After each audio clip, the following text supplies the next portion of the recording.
Breaking news, Dr. Richard Lee dijemput paksa aparat kepolisian. Dr. Richard Lee dijemput paksa aparat kepolisian di rumahnya yang berada di Kota Palembang pada Rabu 11 Agustus 2021. Informasi ini diketahui dari postingan istri Richard Lee yang memposting detik-detik penangkapan itu di Instastory akun Instagramnya @rani_effendi24. Dalam postingan terlihat Richard Lee berusaha melakukan perlawanan saat beberapa pria diduga polisi hendak membawanya.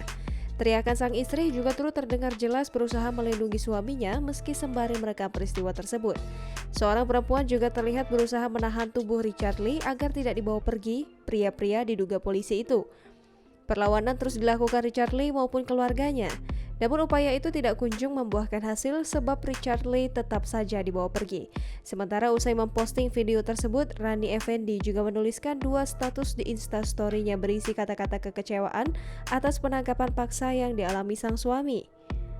Terpisah, berdasarkan informasi yang diperoleh tribunsumsel.com, kuasa hukum dan keluarga Dr. Richard Lee sore ini akan menggelar konferensi pers perihal penangkapan tersebut.